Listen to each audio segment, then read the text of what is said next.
So, I've got a confession to make.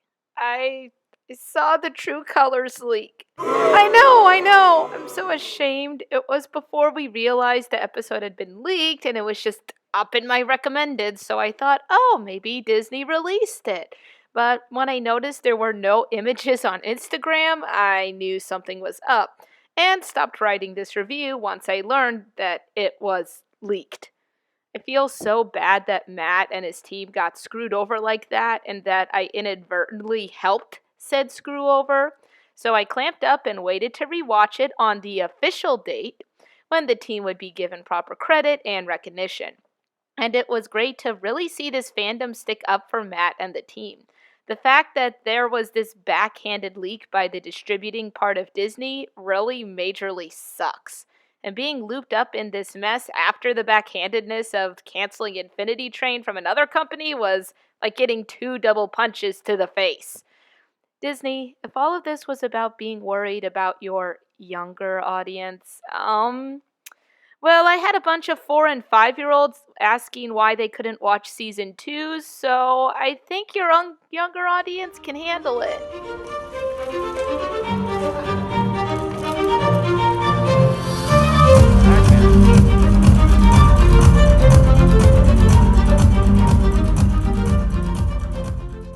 But now here we are.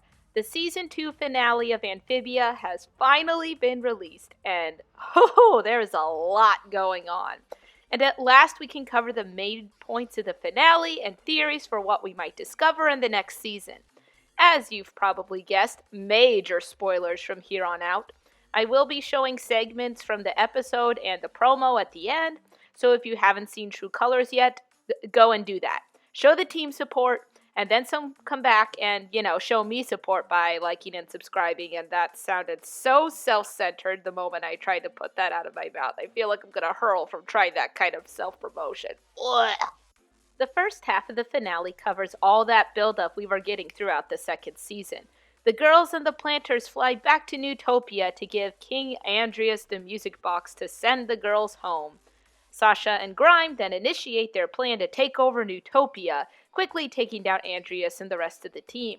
This betrayal is the final straw for Anne. She explodes at Sasha for once again using everyone to her advantage.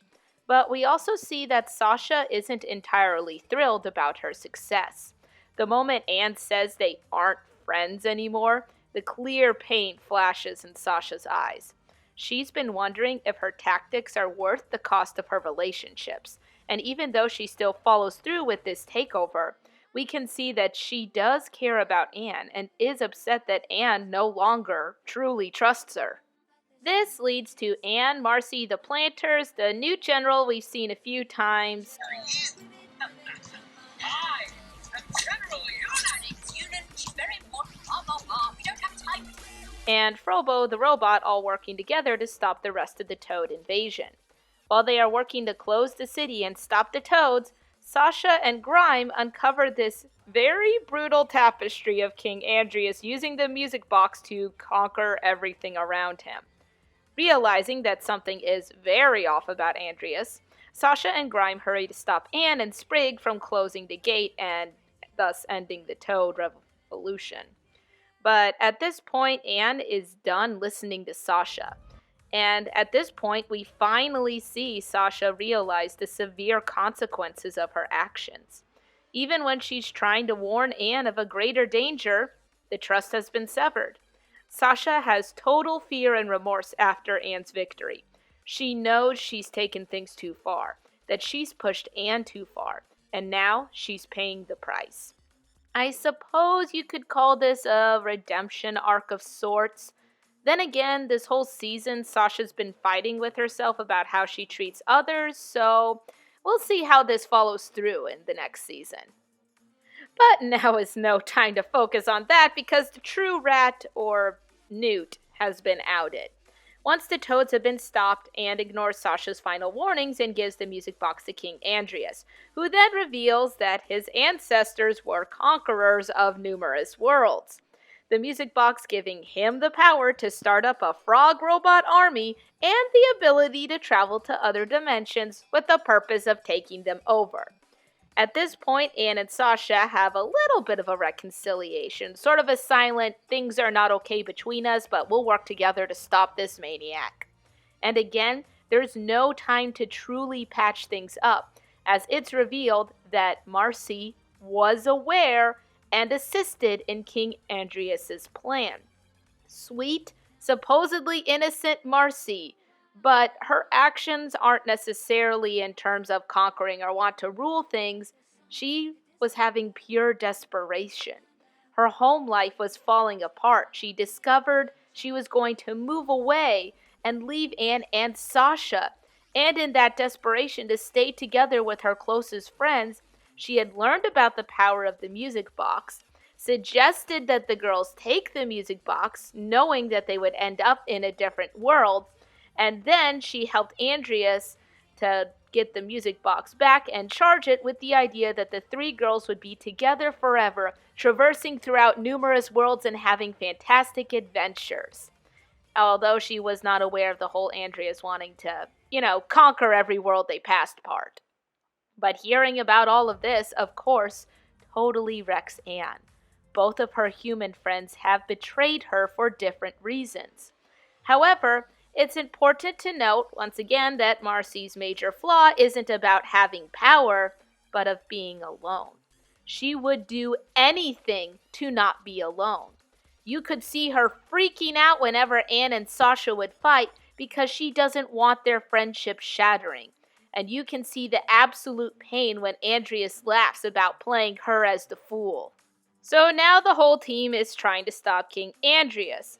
But this is a battle with a lot of different losses and a lot happening. A bunch of times he brings in all these new frog robots. He crushes Frobo, the kind robot that the planters had befriended. Polly gains legs. Yeah, that's a thing that happens. And Andreas threatens to drop Sprig to his death if they don't surrender. Of course, in true villain form, the moment Andreas gets the music box back, he drops Sprig. And this is when we see the true power of the music box. The true colors, if you will. Okay, I'll see myself out. Alright, no, I'm coming back. I gotta talk about this. Remember, Anne didn't have both of her eyes open when she charged her stone on the music box. And in a moment of believing she's losing her closest and truest friend, Anne unleashes her gem's power in a totally awesome and beautifully animated scene. This whole time my face was going, ah! Actually, I went, ah! many times during this finale. That's how you know it's so good! And in this epic turn of events, it looks like our heroes might escape Andreas' attack in one piece. Marcy quickly summons her sparrow to go and catch Sprig so he is safe. She activates the music box and it looks like they will be able to get home. But then we have this scene. The scene Disney was concerned would traumatize their audience.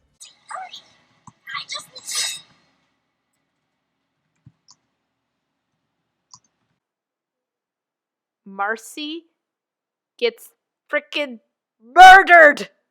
Oh, and in her final effort to protect her friend, she activates the music box, sending Anne and the planters to the human world and leaving Sasha in Amphibia. They're now stuck in the human world, no music box to get to Amphibia, and no clue if Sasha and the others will be safe from Andreas' domination. Okay, yeah, this is a pretty intense raising the stakes finale. Marcy just being ran through with Andreas' sword was totally unexpected and terrifying and sad, and that's what makes this a strong finale. It brought up everything that was built throughout Season 2, revealed the new stakes and dangers, and left us with a major cliffhanger that will have us hungry for Season 3. Also, I find it a bit humorous that they slapped on a warning message like, Disney's never killed off a family member or someone close to the protagonist ever. Come on, Disney, we know you better than that by now. So, after the dust has settled, where does that leave the future of Amphibia? In the context of the story, not all the behind-the-scenes situations. Amphibia does appear that it is going through a 3-arc structure. We're reaching the home stretch of the show, figuratively and literally. We've seen Anne have to adjust to life in Wartwood, so it'll be interesting to see how the planters handle the human world. Also, we still have Sasha in Amphibia. We had seen her showing signs of her realizing her relationship and leadership techniques were pretty toxic. Next season could be her chance to change and use her new and improved leadership skills to round up frogs, toads, and newts to defeat Andreas. And thanks to the promo of the intro for Season 3, we know that Andreas has held on to Marcy for some nefarious purpose.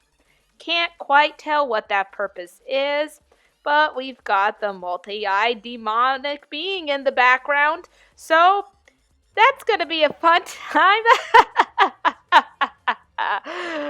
Oh. Hopefully we'll learn more about what exactly this evil entity is, why Andreas is following its will, and also what exactly happened with Andreas's relationships with his own friends.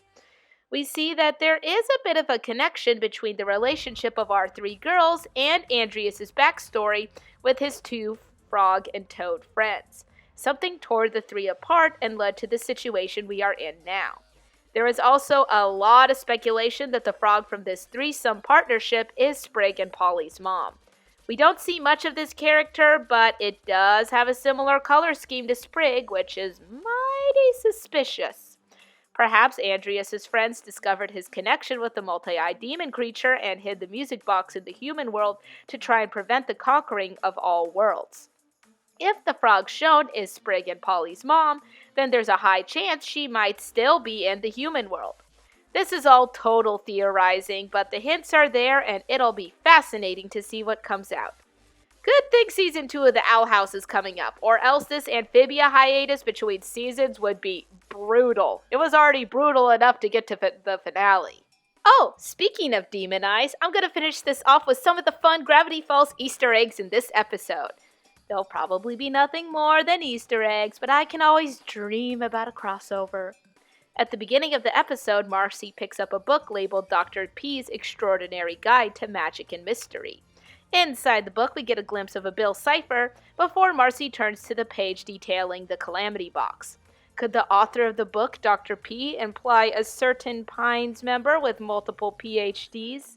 Again, just some fun Easter eggs, and it would be interesting to speculate the author of the journals writing official books about the things he encountered after Gravity Falls. Of course, the Dr. P might also stand for Sprig and Polly's mom, since the last name is Planter. That one's probably more likely, but I still like my wacky Gravity Falls theory. Hey, look, I'm not too detailed about theories. If you want to go to like a no stone unturned theory about stuff, just go to Matt Paddock Game Theory. And with that, Season 2 of Amphibia has officially come to a close, and I can finally get some rest. At least before Owl House's season starts up in June. It's been an insane ride to get to this finale, but now that it's finally here, please comment below and let me know what you thought about the finale. Also, please refrain from griping about the leaks. We've been there, we've done that, we all know it was totally uncool. I want to just focus on the excitement that the finale brought and the potential theories there are for the future season of Amphibia. I hope you enjoyed this episode of Cartoon Corner. May you also have a moment to catch your breath and relax. Because I have not gotten a break from anything. The energy is being dwindled into a pile of nothing. I got no energy left. Whee! Wait, is this still rolling? Ignore that last part. I'm gonna go take a nap now.